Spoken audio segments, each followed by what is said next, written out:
Welcome back to the Heart and Science of Creative Leadership podcast. This week, we're really excited to have a friend of mine and a new friend, if you will, but certainly someone Aarti's known for a number of years in the industry, just because he's a real big figure in the industry.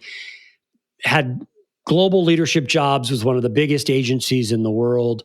Was an entrepreneur immediately out of that. Thought about being an entrepreneur earlier than that, but came out, bought into a small Texas firm. Then you may have heard of him from Pulse Point. Then that got bought, and then he started his own firm called Legend Labs.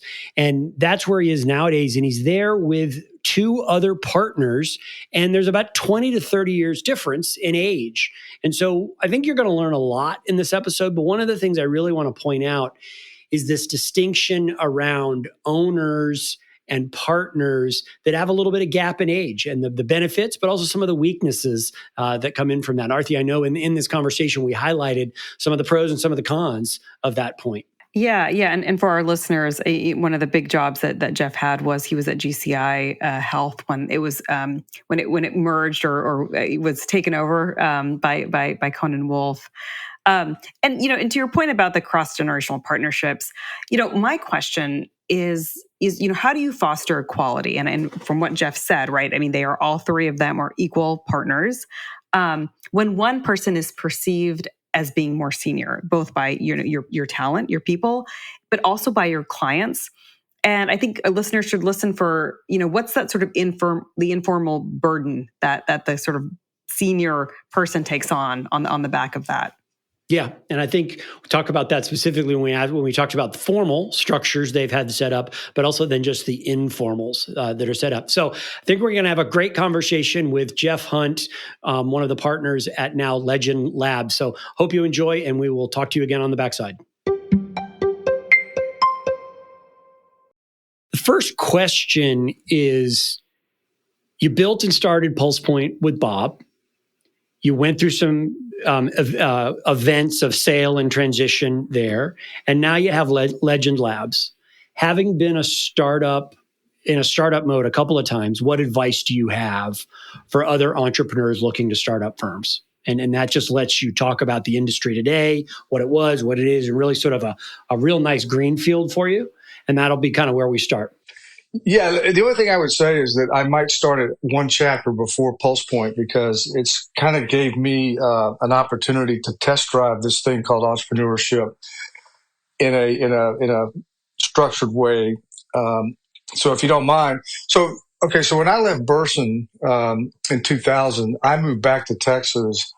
I bought into a firm called Reed Poland that was run by Julian Reed for 50 years, and I bought 20% of it. And we sold majority interest to Gray Global Group, and I had an earnout. It was a sleepy little firm, old, but he was my hero. And we won the Dell business right out of the gate on a wing and a prayer, because if you came into his offices, it was all typewriters. So we won the Dell business, and that was you and I standing at fax machines. Exactly, and that was right when. The digital social revolution was catching fire. Clue Train Manifesto had come out, and everybody was going crazy. And Dell was in the crosshairs through something called Dell Hell. I remember Dell Hell. So, yeah. And so I did that, and I had essentially a 5-year runway, which was 1 year was a gifted year, and then I had 4 years to get the earnout. And about 4 years in, Gray sold to WPP. I still had another year.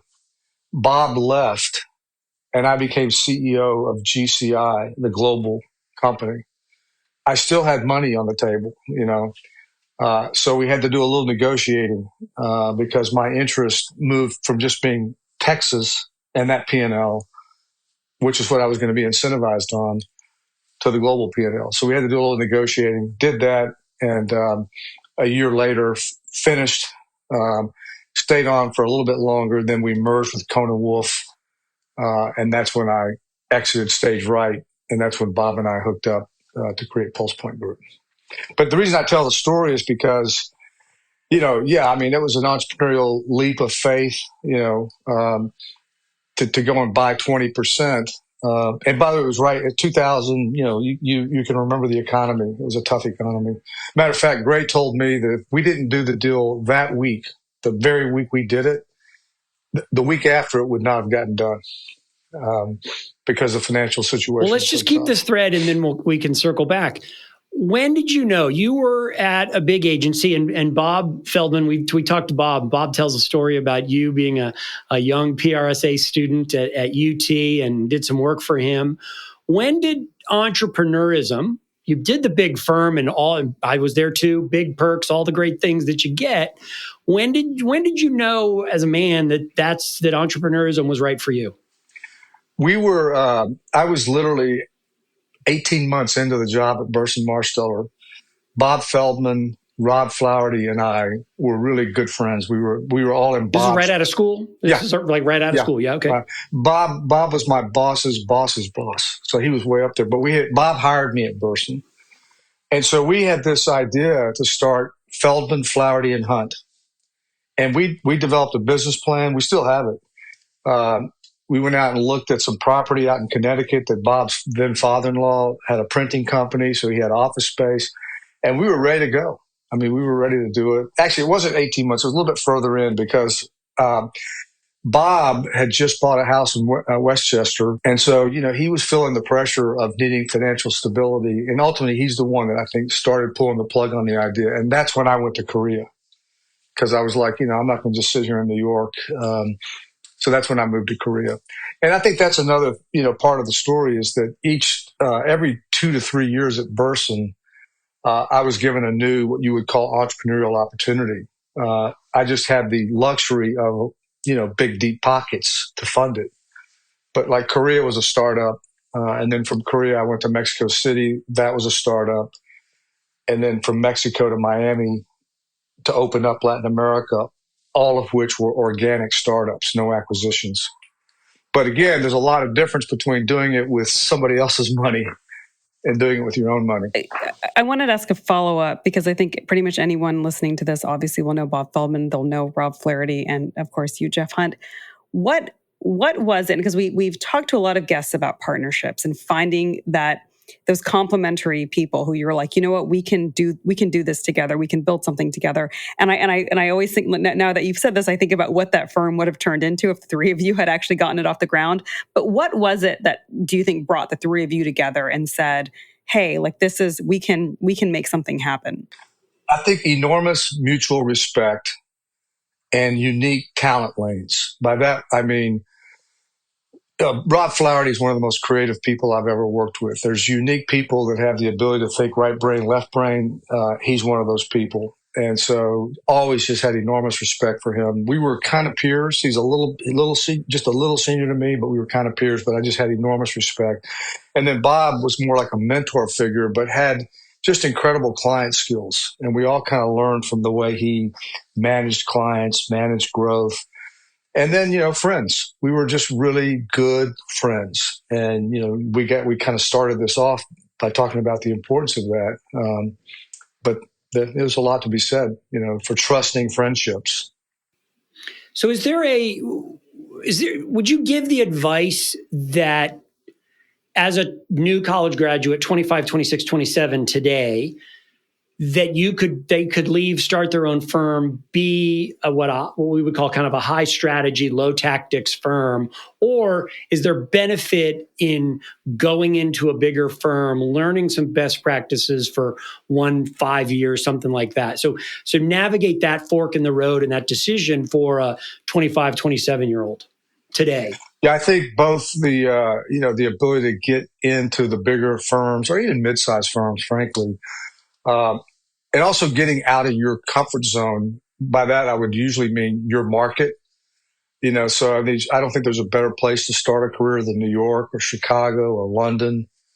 So kind of getting out of your comfort zone and then getting into a structured environment, because as you know, there's so much that you have to learn about people management, client management, financials, all the other things that it takes beyond the strategy and the consulting that you might be good at. So there's value in that stop before, even if you are a passionate entrepreneurial 18-year-old and you know you're going to start a firm in less than 10 years, your thought is make that stop. Absolutely. Systems stop before you go do your own thing. Yeah, awesome. I guess following up on that, I know there are entrepreneurs that are listening that are either, early in their entrepreneurial journey, or they are not at a stage in life where they're going to drop everything and move to New York or move overseas. So for someone who has not done their tour of duty at a big agency, or they haven't really worked in a market outside of the one that maybe they grew up in, maybe they went to college in, what are the watch outs that you would tell them on this call that they need to be aware of and where their blind spots might be? It's kind of interesting because I think there's a certain breed who are fearless. And I wasn't one of those type of people. I had fear, probably because I got married right out of college, right? And so I felt like I needed to make sure that I could, make ends meet, right? And that's kind of the fear that Bob had. Bob was the only one that had a mortgage. Rob and I were footloose and fancy free. Bob had a mortgage. That was the anchor. So I would just say I wouldn't want to do anything to stifle their boundless, unfearful attitude. If they have it, I would say go for it. Because one of the biggest questions that Bob and I both asked ourselves, like when we were at Pulse Point Group, and Bob told me because he had another firm before that, he said, Jeff, in 5 years, I promise you're going to say, why didn't we do this 25 years ago? And it's so true. I'm sure, Bill, you've probably said that to yourself too. And so you can look back and, you can sort of be grateful for all the experiences, but you can also look back and say, well, what if I would have just thrown caution to the wind? So I would personally, if they have that attitude, if they have that courage, I would say go for it. I mean, but not everybody has that courage. So there's the other side of that coin. There's the courage. And so I talk a lot about competence and confidence. So the courage is a derivative of confidence. When I look back at what you shared with Reed Poland, then Pulse Point, then now Legends Lab, they're what we would call kind of high strategy, low tactics, really C-suite advisors and whisperers. If I'm that younger entrepreneur with great confidence, I probably have not advised a whole lot of CEOs and may be lacking in competence. And so talk a little bit about that high strategy, low tactic. How does that blend with the go for it mentality that you're advocating? If that's the type of firm, because that's obviously the type of firm you have found your success in, is high strategy, low tactic. How do you counsel and coach that entrepreneur that, oh my God, I can tell a CEO what to do because I'm on TikTok? Balance that out for me a little bit. I think that they need to be mindful of where they're going to be credible and where they're not going to be credible. So I think they could counsel a CEO on a TikTok strategy, but to think that they're going to go in and counsel a CEO on how he needs to position himself to take on a threat from the UAW who might be striking 10 other plants, I'm sorry, you just haven't had the experience. But you do have, if you're the type of person you described, that unique knowledge about TikTok. And so, they'll take your counsel all day. And in some respects, a youthful perspective is often appreciated because the dynamics, as you know, of the workplace are changing so rapidly. And it's getting tougher and tougher to recruit and then to keep these young people. And so somebody that has sort of the confidence, as you said, to say, I know what it takes and I can advise you on how you keep young people motivated, I think they would have a marketplace for that. Yeah. Hey, Aarti, this is directly related to what you and I are talking about technical firms versus consultancy firms, is that, yes, you could sell this plumbing skill, TikTok, versus that experience. So it's an interesting thing that you and I visited Right. on. But I think TikTok doesn't exist in a vacuum anymore, right? I mean, all you have to do is look at what happened to Shein or countless other companies to know that like it's a corporate reputation issue that should ladder all the way up to the CEO, right? You shouldn't, it's not just the social media manager at an organization or even just the head of marketing that should care about TikTok and how that's going to impact the company's reputation. But I want to ask a follow-up to what you're saying. I like, Jeff, your point about, you have to know where you're going to be credible. But I don't think all of these entrepreneurs are necessarily young folks that have never, just because they've never worked at a large agency. Sometimes they spent a decade or more at whatever the big game in town is, at whatever their regional agency is, right? And now they want to hang up a shingle elsewhere. The pitfalls that I've seen, working with, when I talk to agency owners who don't have the pedigree necessarily, Jeff, that you bring to the game, they tend to have an inflated sense of their own capabilities. Like the number of times I've heard them say, well, nobody else is doing X. I'm like, no, you're not. I promise you're not the only agency doing this. And they also tend to take things really personally. So whether that's when an employee leaves or when a client leaves, or if they don't win an award in a PR competition. And those are two things that I feel like some of the kind of watch outs that I've seen with entrepreneurs who haven't had the bigger agency or even the corporate experience that you've had, Jeff. Yeah, I would say, I've used this analogy before. I can go into Napa Valley and get some of the best grapes in the world and put them in a bottle. And if I start drinking it, 6 months later, it's just not going to taste that great. But if I leave it in a bottle, for 5 years, it's beautiful, right? And so, that's probably a simplistic way to think about it, but there's no substitute for experience and aging. It's funny. When I was younger, I was always the youngest person, and I had this complex because I was 26 and I was in Korea, Seoul, Korea. So I spent the first 25 years of my career wishing I looked and was perceived to be older, and now I'm spending the last 10 years wishing I looked and was perceived to be younger. So there was probably a little bit in there, probably like 5 years when it was just perfect. Yeah. But other than that, you're either too young or too old. Bill, you asked someone on this podcast their age, and I have to admit I cringed when you did that a little bit, because this is an ageist industry, right? I mean, maybe less so for crisis and kind of the lane that you play in, Jeff. But I mean, if you want to be hired to, if you're a trend forecaster, right? I mean, we trust people, young people, to be at the forefront of that. But if you want a war room, that has a little bit of knowledge and experience, been to the movie, you don't want a 17-year-old. You want a 62-year-old. Yeah, but the rate at which the world is changing, right? I wonder how much do you think experience matters? Because a lot of entrepreneurs that I talk to will say, well, sure, all the other games in town may be folks that are over 60, but they're not, as we talked about a moment ago, they're not digital natives. They don't understand how a single TikTok could completely derail a company's reputation, or the power of a single tweet. And I don't think you have to be young to understand these digital mediums at all. I think some of the folks that I follow are over a certain age. But I mean, how do you think that mix between experience and sort of expertise, right, in some of these new platforms? What do you think that mix is today? Well, now you're hitting on something that I think is a very practical discussion that I could offer some comments on. When I was younger, I always hung out with older people. So like Julian Reed, who was the guy that I bought his company, Julian was like, 80.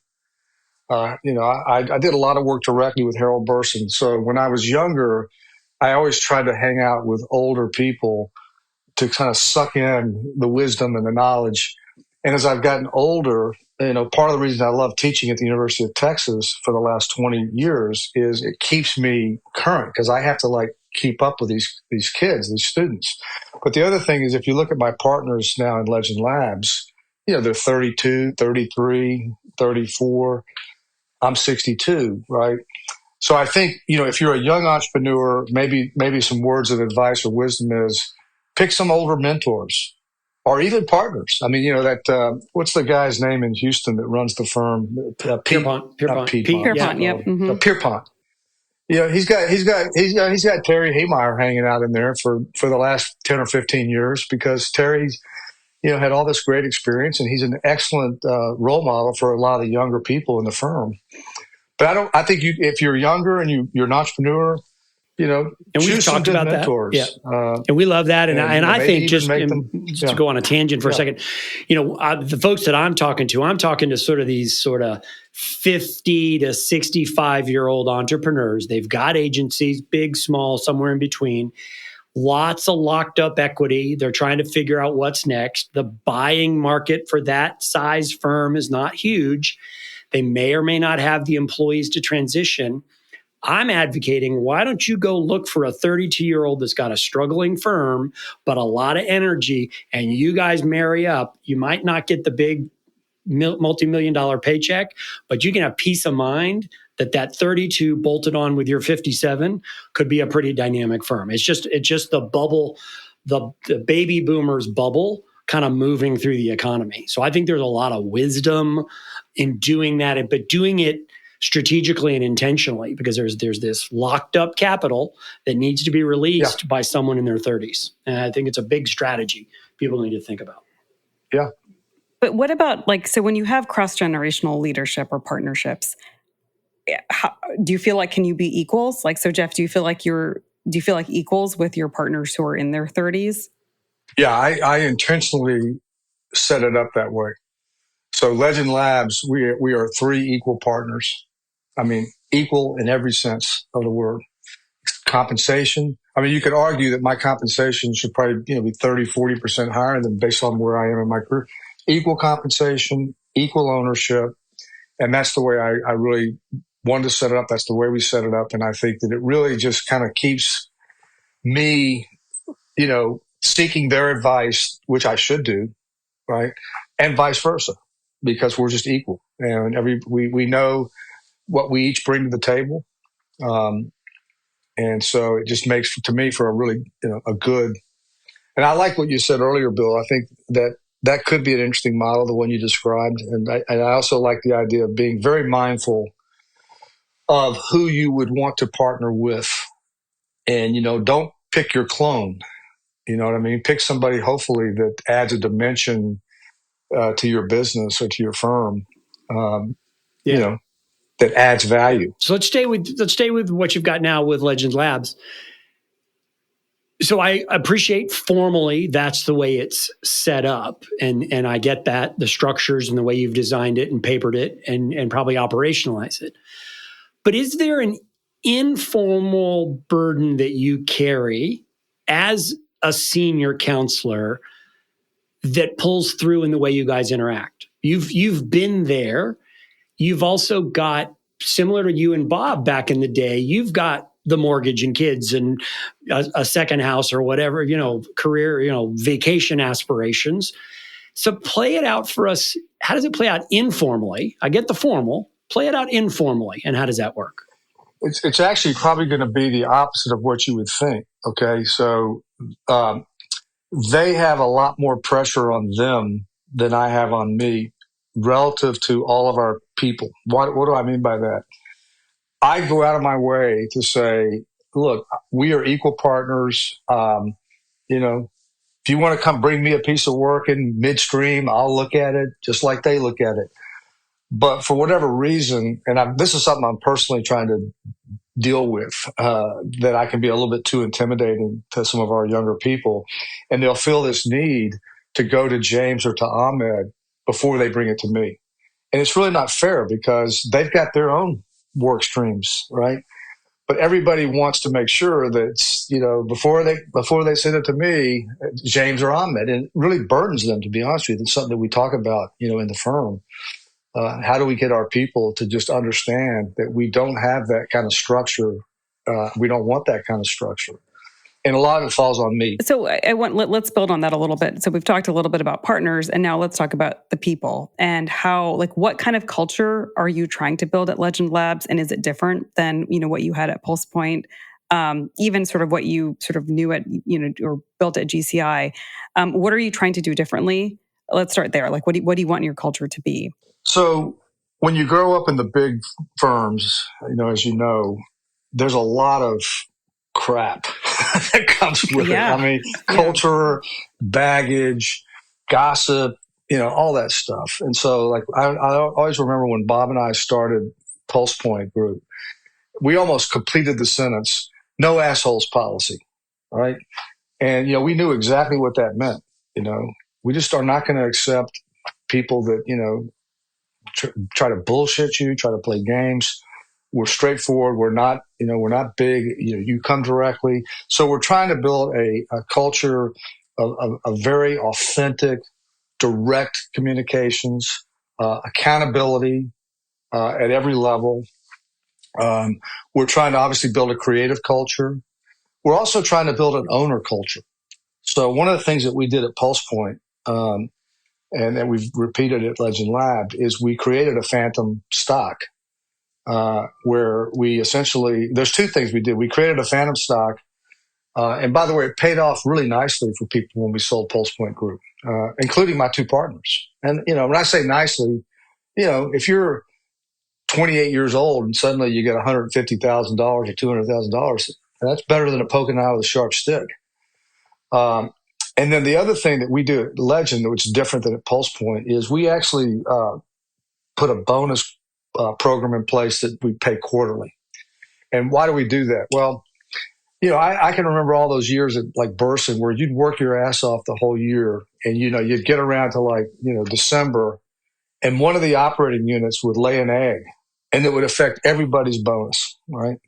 And it could, by the way, then when we got to WPP, it could be like somebody at WPP laid an egg, right? So I like the idea of aligning incentives is closely to the period of time when people are really like doing the work. So what we do, and I'm not saying to say this is like a model for everybody, but what we do is at the end of every quarter, we sit down, we look at our cash flow, we look at our book of business, we look at our, what we see coming, and we effectively, then we look at performance, right? And we give quarterly bonuses. And people love it. That's the three of you sitting together, having that conversation. That's right. Okay. Three of us sitting together. We may go one level deeper on a couple of people to just get some, how do you think she performed or how do you think he performed? But for the most part, it's the three of us, and we do this quarterly distribution. And by the way, we've mostly had quarter over quarter growth every quarter. But we've had a couple of quarters where, we didn't hit the mark. And so people get that direct correlation that was a softer quarter. And we'll have that conversation. We're not afraid to have that conversation to say, hey, look, and we've had this too, you just didn't bring it. So when we're having these tougher conversations with people that we might even need to be counseling out of the firm, they'll first know it, and they'll be disappointed that the bonus they got wasn't what they thought it could be based on what they got at, maybe in another quarter when they were performing better. So I like that as a mechanism. No, I love that. It just, and for me, it was always much nicer to do it quarterly, because that rear view mirror, if you really killed it in the Q1 and Q2, as a manager, it's hard to have that long range rear view mirror. And so at a simple sort of ease of management, to look 90 days is so much easier, let alone all the other benefits of counseling up and counseling down. Yeah. When it's really, really super valuable. And again, speaking practically for these entrepreneurs that you counsel and consult with, being able to get a variable compensation component is not a bad thing when you're running an entrepreneurial startup firm, right? No different than, by the way, using outside freelance talent, right? Because you can kind of like turn it on, turn it off. So I want to go back to feedback, right? Because that's an important piece that I think some entrepreneurs, they're so focused on building the business that maybe they're not giving the talent the feedback that they need. I think the quarterly Bonus structure. It sounds like that's one way that someone can gauge how they're performing. But how else do you, are there any ways that you encourage your people to provide feedback that's maybe decoupled from money so that it's not necessarily quite as charged? We do. So we do an annual performance review. And the way that we do ours is it doesn't have to be one of the three partners that does the review. So in other words, you could pick a colleague that you have a lot of respect for. Probably not your direct peer, but maybe just one level above you, but you really respect them. You may not even work with them a lot, but you just love them, you respect them, and they can conduct your review. So what happens is we put this note out. So let's just say I'm conducting somebody's review that doesn't report to me. I'm going to be doing Jane's review, and we would like to have you be one of the people that contributes to this 360 view of how Jane's performing. And by the way, we also ask clients for feedback on this. And so then the information comes in. The partners will review the review before the review is officially done with the employee, because we want to make sure that we kind of understand. But then the review is very structured. It tells them what we think they did really, really well. It always looks at areas of where we think they can improve, very focused, quantifiable areas where we can improve. And it looks at where we can invest in them. I mean, it literally says, here are one or two invests. So it might say, we're going to invest in a creative writing class for you. And so we always have, money in the pot, right, to invest in people. And I want people to feel like that we are wanting always to help them grow and invest in their careers. And that's how we do it. Yeah, that's it. I love that. And just what we're finding is that the leaders that are really focused on business development, that's just sort of the first piece of the equation, is you got to have clients. Revenue solves all problems, or all problems are downstream from revenue. But right up there, butting up really close, is culture and people and talent and getting it right. Is it your experience, and Aarti and I were just talking about this, is it your experience that everybody gets that just gets it, that culture is where it's at? Or are you running into entrepreneurs that the conversation stops at revenue solves all problems and culture, we'll figure that out. I'll have a nice Christmas party and it'll be okay? Do you think everybody just gets it, that culture is so important? I think that people start their businesses, build their businesses, and it's almost like a sugar high. And it almost is like, it must be the measure, because look how well we're doing, right? And meanwhile, you're rotting at the core. You're losing people out the back end. If you were to do honest people surveys, you'd get raked over the coals. But people, maybe they can't find another job, or maybe the money's good, you're paying them, so they're not going to leave. So we also we invest a lot in other culture building things. I used to think we're like people would stock their refrigerators with stuff and stacks and have a ping pong tables. And so we don't do any of that kind of stuff, but we, every Wednesday we cater in lunch. It just, and somebody else, it rotates who's going to choose where we get the lunch and who's going to go get it and bring it in. But every Wednesday we bring in lunch. First Thursday of every month, we do a Thirsty Thursday. Every now and again we go do things, and I don't want to push it on people, right? Because I also believe sometimes that stuff can get overdone. Mm-hmm. Like, just leave me alone. Right. All I want to do is do the work. Yeah. I mean, are there values that sort of guide how, like, what it should feel like to work at Legend Labs? Like, how do you want an employee to feel working there? Yeah. I want them to feel authentically communicated with. And by the way, one of my biggest challenges, and I've found this from throughout my career, is people are afraid to give candid feedback. They really are. And like one of my partners is British. They're the worst. They do not like confrontation.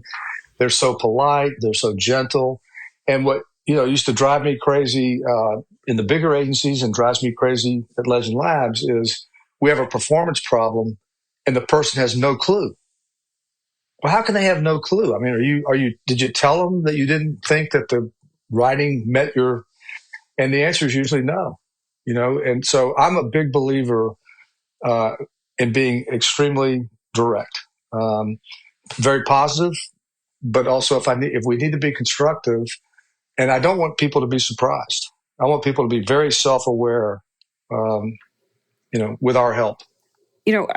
Bill, what we were saying a moment ago about create. Do people know that culture matters? And I'm gonna give a data point that it's worth. I'll probably repeat this, Bill, on some of the other podcasts.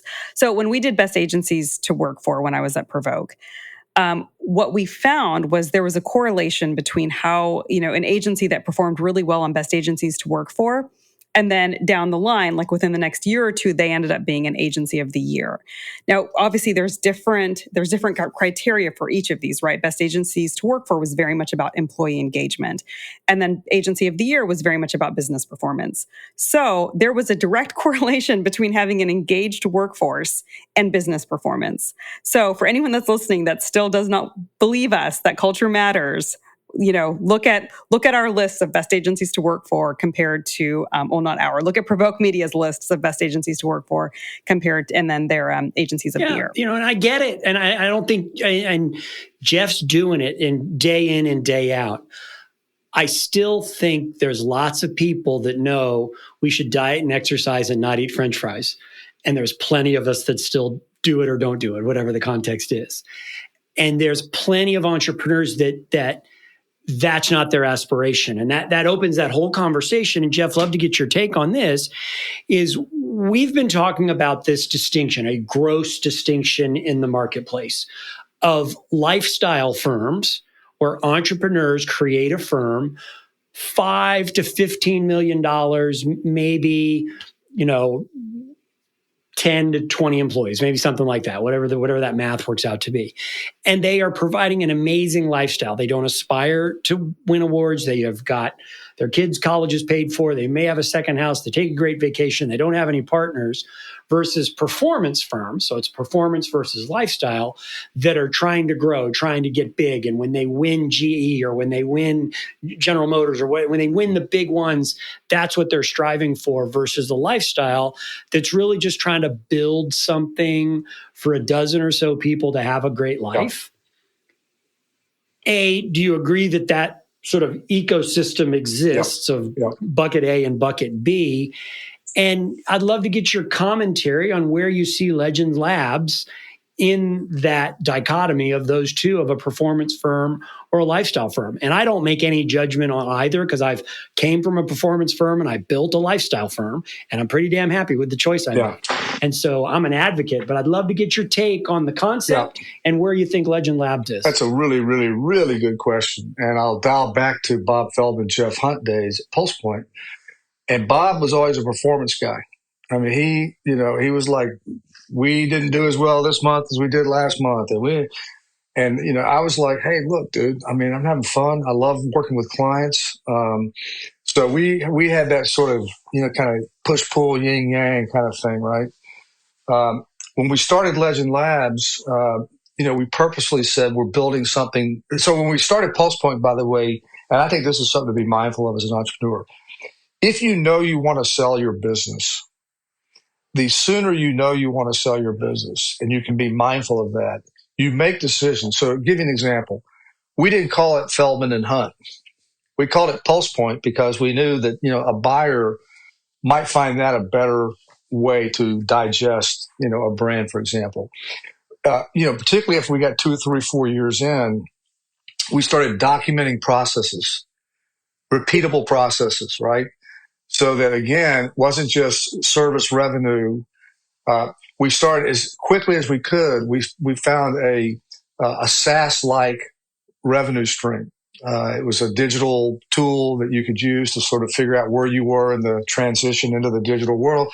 But it was sold differently than hourly hours, right? And we know that firms get a greater valuation, okay? So Legend Labs. I'm 62. I've got a son in the business, which, by the way, is another thing I think can factor into these, because I'm really proud to have my son in the business. But it also creates, a little bit of a responsibility, right? Because while I can have a lifestyle firm, he's young. He hasn't had his first child. So to answer your question, day in and day out, we run Legend Labs more like a lifestyle firm than a performance firm. However, last year, fourth quarter, we got 3 unsolicited inquiries about the business. That tends to get your eyes open. And, when they want to poke at it, look at it, what are they looking at? Month over month, quarter over quarter, is the revenue constantly smoothly growing? So you start to become aware of that. And you say, well, look, if we ever do want to sell the business, we better be pretty mindful, of how we're performing. And that, by the way, would include your mix of business, because they'll look at it and say, well, they're over indexed in sports, or too much higher education, or too much low margin business. So as an entrepreneur, if you're one of those that's a serial entrepreneur, being mindful of, what drives valuations early, it's not a bad idea. Would you encourage entrepreneurs to rethink the hourly billing model, as it sounds like you did to some degree at Pulse Point? Obviously this is a conversation that's been going on for years. I think generative AI has really brought this conversation up to the top of mind again. Does it really make sense in 2024 for our industry to be charging by the hour? And would you encourage an entrepreneur who's starting today and they have an opportunity to blow it all up to do it differently? I have not billed by the hour in 15 years. I hate it. I hated it back when I was at Burson Marsteller. I hated it when I was at GCI. I just don't like it. I think that we, now with a young entrepreneur, it could be a little more challenging because, I know what it costs to get things done. I could, even though I may not be able to sit there and do it mathematically calculated, but, when you've been around this business as long as we have, you just sort of know, okay, if I charge them $40,000 for this project, I've got about $25,000 of margin on it. I just know it. So, but yeah, I like project oriented budgets. But how did you get clients on board? Because sometimes, even for the more seasoned entrepreneurs, the reason they cannot move away from the hourly billing model because that's what their clients expect. I just tell them that we don't bill by the hour. We find it to be very inefficient. We find that it creates work, by the way, to keep up with the hours that we'd rather be giving to you and dedicating to you. Now, there are some clients that they just, they have to have an hourly calculation. And if we have to, if we bend over backwards, we'll back into the project fee and give them what an hourly calculation would look like. So particularly with crisis work, sometimes we're asked, what is your crisis rate? I'll give them a crisis rate. But if the crisis hits, I'm going to give them a number. New rate. That is this is the first 2 weeks, and the week after that's going to be, So anyway, I don't like it, and I don't like what it does culturally. I just feel like, I just don't like it. And it takes that whole. We're not lawyers. Exactly, we're not lawyers, and it takes that whole dynamic. What I like to talk about is sort of that we want to lead and challenge clients, not serve and respond. And if you're serve and responding, by definition, that's hourly stuff.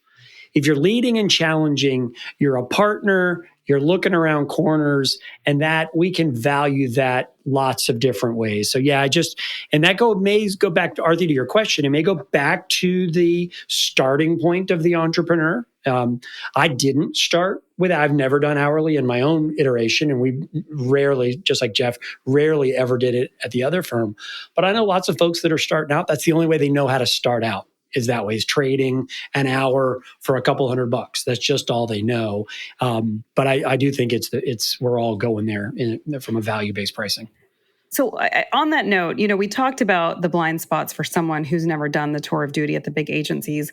But the blind spot that I've seen for folks that have done their tour of duties at the holding groups is, to some point, Bill, even if they intend to disrupt the system, they're gonna create a new model. at some point, especially as they start to grow and scale, they revert back to what they know, right? And what they were raised in. And suddenly every account structured exactly like, a mini version of Burson or a mini version of Edelman. So again, Jeff, how did you keep from falling into bad old habits? That's a really good question. And the way that we did it was intentionally, meaning we purposefully created a flat organization. We purposefully made it such that, somebody that's 2 years out of college can be working with me one day, and somebody that's 20 years out of college can be working with me another day, and there's no layers, right?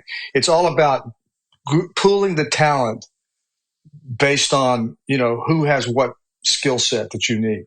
And I don't care if they're 18 or 27 or 47, I'm going to get the talent that I need configured the way I need it. And so that's how we did it at Pulse Point.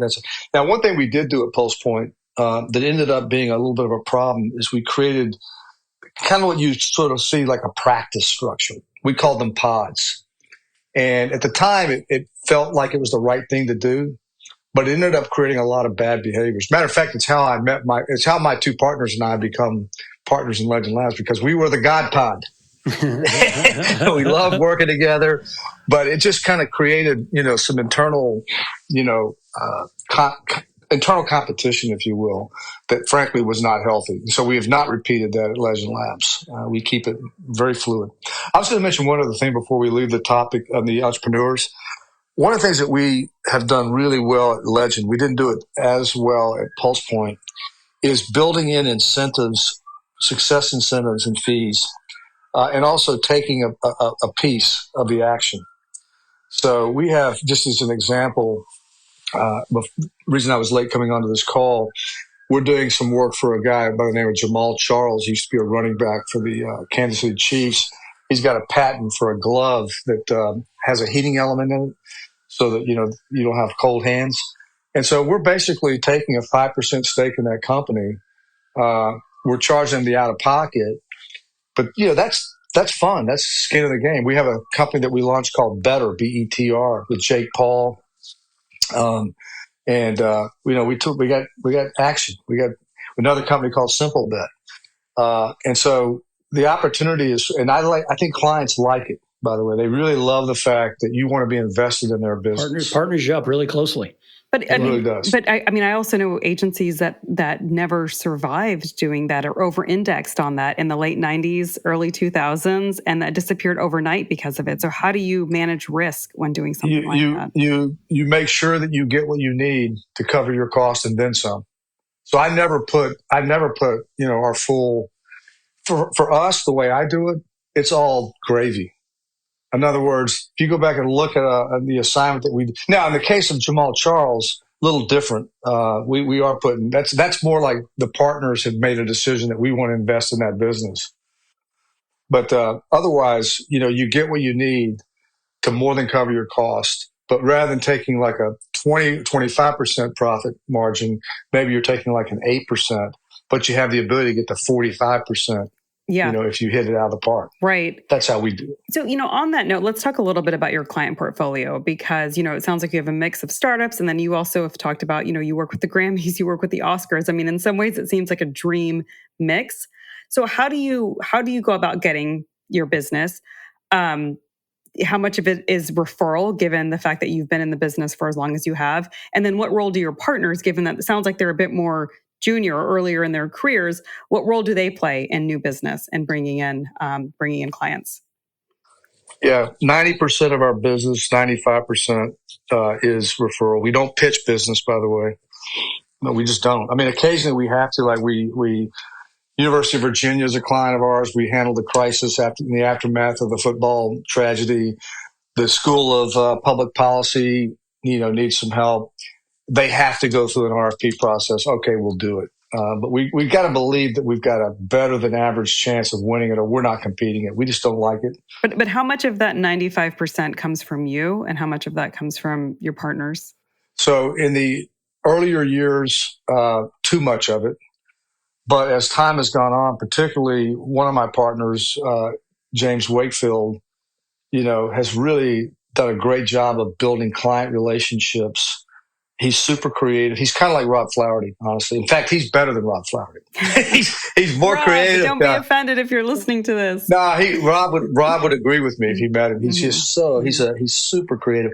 But anyway, he's getting a lot of referral business on his own now.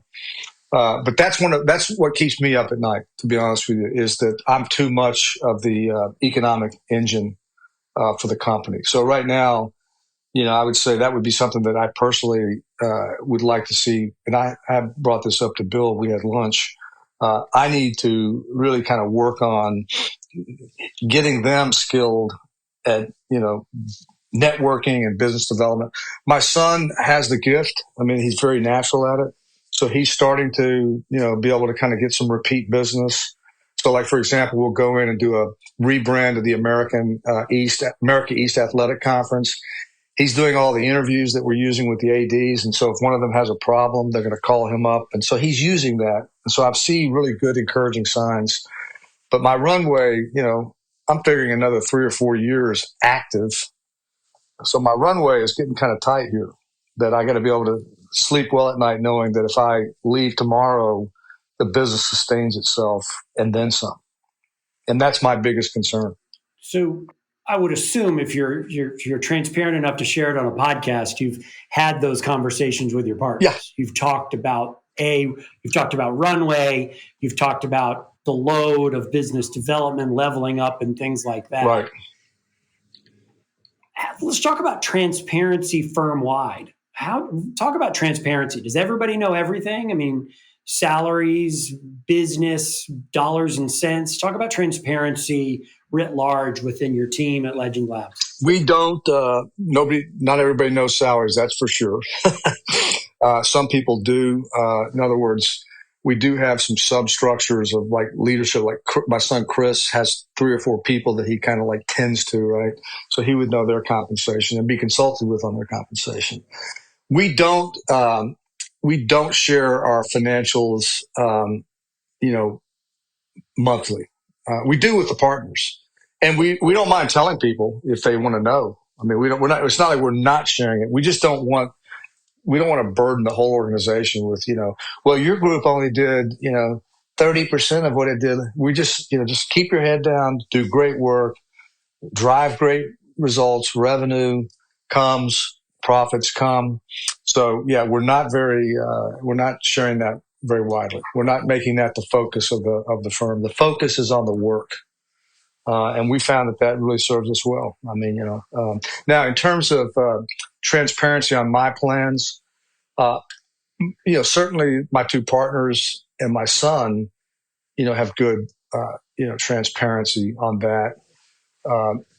And they know that we're shopping the firm every now and again. Not shopping it, but when something comes in, they know, Chris knows, they know, but we're not. And by the way, the phantom stock is set up as a liquidity. It's called what do we call it? See, equity appreciation right. So it's liquidity, equity appreciation right, or something like that. But it only happens with a liquidity event. It goes down with a deal. So the people know that it only, we have to sell the company.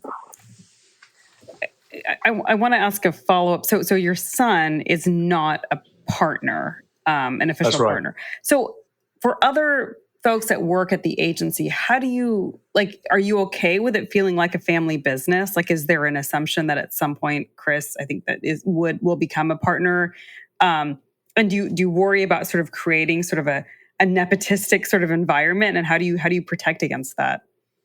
Yeah, it's it's something that I would have worried about, but my son has done such an incredible job of, leading through that if you go and talk to any of our people, they'll tell you he's just like one of the guys, right? And so I think, because I've been in situations where, I'm in the company, they're my client, and the kids are like, driving everybody crazy. My daughter worked for us. She was working at an Israeli software firm. She lost her job. I'm like drowning in work. I went to Ahmed and James and said, "Hey, look, she's got some time on her hands. I need some help with my calendar." They said, let's bring her on. So she came on, and she, for about 3 or 4 months, was kind of helping me. And And then she got another job, and nobody wants her to leave. They love her. They love the spirit. So I think it's unique. Everybody would say that they're blessed with their children, but I really do have a very unique relationship, with my son, and he has a very unique relationship. And the way it's set up, when I started the business with James and Ahmed, I was very upfront with them. And I said to them, I want to have, by the way, we started the business in Cuba. We went to Cuba. And that's where we originated the idea. But I said, that's why there's not transparency. Exactly. Because we're incorporated. Exactly. But I said to them, because I had to make a decision. I mean, I could retire. I could have retired, before Pulse Point. You certainly could retire after Pulse Point. But I said to them, look, what would motivate me to want to do what we do is if I could have a legacy, legend. And I'd love for my son, to come into the business. At that time, he was at the Pac-12 Networks. He was an Emmy Award-winning producer. But I said, if you guys would be open to that and you would welcome him in and you'd be his mentor. And so that's the way it really works, is they have a lot more exposure to him than I do. Do you hope to pass your ownership stakes down to your son at some point? Okay, that's the plan. All right. Yeah, and I've talked to Bill about this too. This is another dilemma for me because, he's earning his way into the equity position, right? Meanwhile, my daughter, is not. She's doing her own thing. But when you start looking at your legacy estate, so it's something I'm figuring out. I'm very honest and open with both of them about that too. But yeah, what I think will end up happening is, and I've gotten advice on this too. Don't just give him your equity. Everybody that's advised me saying, look, if he's good enough to become an equity partner, then each of the three partners should contribute equally to his position in the firm. That's what people have told me. Super smart. Yeah. So, yeah. Yeah, super smart. Well, hey, let's wrap up on time. So this has been a wonderful conversation. I got one last question that I want to ask you, but thank you. I think your clarity on your journey and what you've shared has been tremendously valuable. So thank you for that.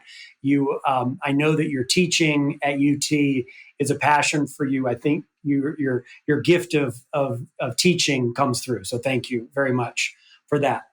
So you've spent a career climbing and succeeding what I call the first mountain, and you've gone up and down your first mountain a number of times. But as a 62-year-old, what are you looking forward to for your second mountain? Do you have a second mountain? I tune in to good friends like Bill Coletti, who I see on a sailboat, managing doing a podcast with lots of co-hosts. Well, first off, even though I say step away, I will not step away in that sense. I might step away from an ownership position, but I role model, Julian Reed, died at the age of 92 and was still giving clients counsel. Harold Burson. So I really don't have any desire to quote unquote retire. I do think that I need to spend some time thinking about, my wife and I are empty nesters now. I do think I need to spend some time thinking about how I can give back beyond what I do at Texas in terms of teaching. And so that is something that, is on my mind. I don't have it figured. That's all that second one. So it's not retirement, but with two small letter changes, it's refinement. You're just refining. Nice. Yeah. If you make two little letter changes, retirement becomes refinement, and you're just looking to refine. That's right. That's what you want to Exactly. do. Remove the impurity. Yes. Or as the Gen Xers are calling it, empty nexting instead of empty nesting. I love it. Jeff, thank you very much. You are a legend in this business. Thank you for sharing with us. I really appreciate it. Let's stay in touch. You're too kind. Thank you. Brenna, thank you. You did a great job keeping all this organized. Yes. Well, Aarti, I have been just a fan of Jeff's for a really long time. I've just enjoyed getting to know him. We talked a little bit about doing some stuff together back in the Pulse Point days as I was forming and starting Kith, and was nicely reminded of why that would have been something interesting to do. And glad we did that. this notion of legacy, and that relates to the choices that he made with partnership. He said he's 62 and talked about that transition and legacy. He's got a son in the business now. And it's a really interesting perspective that we see a couple of things, trends. One is younger folks coming in to to senior leadership at a firm. That's something that I'm certainly talking about and seeing, but also now he's got his son involved. So I'd love to get your thoughts on that perspective. Are you seeing that legacy works, and how do agencies build on this notion of legacy? With one big exception, legacy has not worked particularly well in our industry, and I think most of our listeners will know what that exception is. Building a legacy for his son. How do you build a culture around that? And there are a lot of questions I would have. For instance, like how, because the assumption is that Jeff's son will eventually buy his shares. What's his working relationship with the other two partners, right? Like, and I'm assuming the other two partners entered into this deal knowing that, but also, how do you build a culture for all the employees when, you obviously have an heir apparent, and that may work in a larger organization, but in an organization as small as this one, how do you make everybody feel I think heard, and what stood out to me is when we talked about transparency, it sounded like it's not quite as transparent, especially around the business operations, as some of the other business, entrepreneurs that we've spoken to. It's interesting. We get this common theme about partnership, but insert relationship into partnership. It is really good. And I think Jeff, he signaled it, he said it, and it's sort of obvious. A lot of it has to do with the health of the relationships that they've built with he and his partners. He also referenced that his son kind of is getting it and doing things in a way that doesn't create any sort of unnecessary or unhealthy behaviors. And I've sadly seen that. If anybody watched Succession, we've seen it in its worst possible form. So I think that's really beneficial. The health that they seem to be going through plays out in their transparency. It plays out in the way they go about and doing culture. And so I think there's a lot to learn about, healthy people coming together. If you see something, say something, have conversations, be open and honest and clear. We've had other guests talk about that. I think you and I, as our interaction, we have talked about that. See something, say something.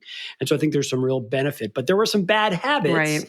Because you don't see that at the big firm. Yeah. Well, just going back to the culture, one more thing I wanted to add was, it was interesting to me is how much they speak the language of money, right?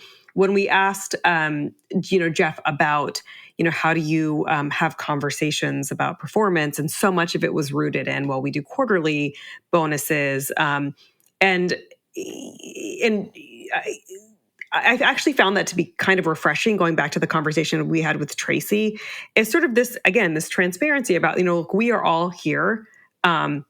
This is a for-profit business, and rather than sort of saying, oh well, so and so they love what they do, or they love this client, I think having that transparency around money, I think, is really refreshing, and I think that is different than the big agencies.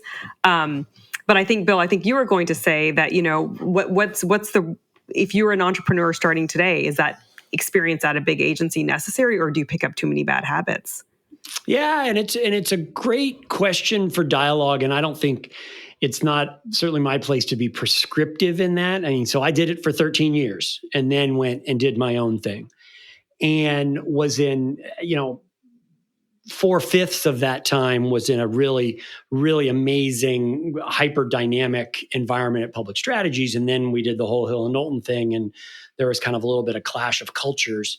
But I could see those bad habits getting built. But there's also big paychecks and consistent comp, if you say sort of senior in the firm, that's really frightening when you kind of go for it, as Jeff sort of talked about.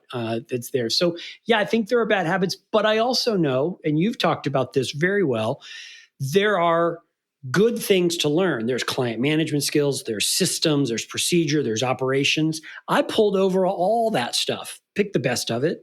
So I don't think it's all bad, but I think it's less likely that after a 20-year career at a big firm, you're going to go wing it in a startup. I maybe I'm wrong, but I think that feels like a bridge too far for a lot of people. But not if you have not if you've already had an exit, right? And I think that's one of the, like we've seen, and Jeff said it during in the conversation that, he could have retired. He could have retired after GCI, and he sure as heck could have retired after Pulse Point, right? But he was motivated to sort of, as you would say, Bill, right, climb another mountain. And it sounds like he was driven in part by wanting to build something that he could then pass on to his son. And everyone's, Feldman's motivation is different on the, he's climbing his third mountain now. So I don't know that like having a tenured career at the big agencies would necessarily preclude someone from, doing the startup game again. Yeah. In some cases. I've got a son-in-law right now who's in the Marines, and he's in his second 3-year contract. And it's an inflection point in that 6 to 10 range for him, because they're going to make it really hard for him to leave. They're going to give him greater responsibility. And all those words I just said sound like big agency words. Going to get greater responsibility, going to get greater comp, and it gets tough. And the real world is not like the Marines. And the real entrepreneurial world is not exactly, Jeff talked about it. He was in an entrepreneurial culture, but without the constraints of an entrepreneurial checkbook. I mean, my pocket has a bottom. And there are some startups that's less so, but for the most part, everybody's got a bottom. Some of these big firms don't have a bottom. And that then goes to this point of performance versus lifestyle. Again, this consistent theme. And I think we've unpacked it and we'll continue to unpack it about our agencies. Should they be built for performance? Should they be built to provide lifestyle for everybody involved, not just enriching the principal? And I think you've got a really interesting take on the public-facing side of that discussion around performance and lifestyle. Yeah, I mean, when I'd often hear agency owners say that they were mindful of how elaborate their offices looked, in part because they didn't want their clients walking into their office space and looking around and saying, "Oh, so this is what my retainer goes towards." Similarly, I think agency owners they get a little bit prickly when we say that they're running a lifestyle business. Even if on paper it's as clear as day that it's a lifestyle business, they're constantly thinking about how that's going to land with clients. And I don't think that a lot of agency owners want their clients to hear, "Oh, so that's what my retainer's funding your lifestyle."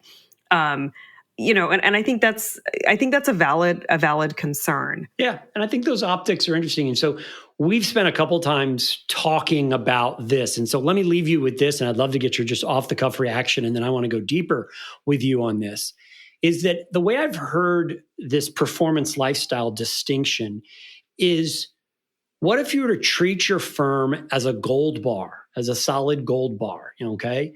Maybe a kilo or whatever gold bars are measured in. I've never held one. But if you treat your firm as a gold bar or is a gold bar, do you treat that gold bar like a baby where you nourish it and nurture it and want it to have great things and off to college and whatnot? Or is it a thing you slice off every now and then to make an investment, or maybe make a ring out of it, or maybe do something to buy an apartment building, or whatever you would do with a gold bar when you think of it as an asset? So are these firms, in that context of performance and lifestyle, babies, and we treat the gold bar like a baby, or do we treat it like an asset that we can slice off and invest and grow and make other things out of? I always think about it in terms of margin, right? So like a lifestyle business, it's like Tracy said, right? She has never had to lay anybody off, right? If they lose a client, she figures out how to make it work, how to reassign people, how to maybe have lower margin for some specific period of time. Whereas in a performance agency, so to speak, you would, you lose a client. Well, all of these people, or at least a portion of them, need to be let go so that we can still make our numbers for this quarter. And to me, that mindset, are you building to sell?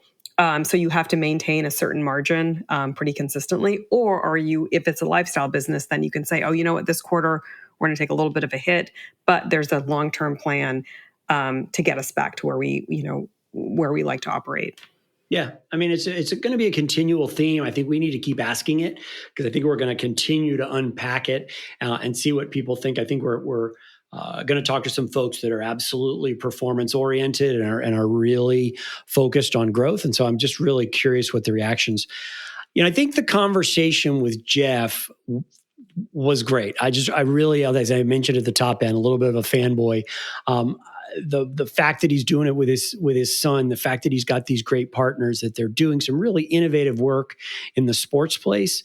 He's got some things he's working on himself. As a man of a certain age, there are things that become reality that aren't written in the PR manuals, and there are things that are out there. And so I look forward to these generational dynamics and these second mountain conversations that we're going to be having in the future. And I always look forward to having these conversations with you. Yes, and I'm also looking forward to more of these conversations, and I'm also looking forward to talking to some folks who have not done their big tours at the big agencies in those big jobs and are more willing to sort of break things a little bit and question some of our business practices, because sometimes you need some naivety to do that, right? Absolutely. Absolutely.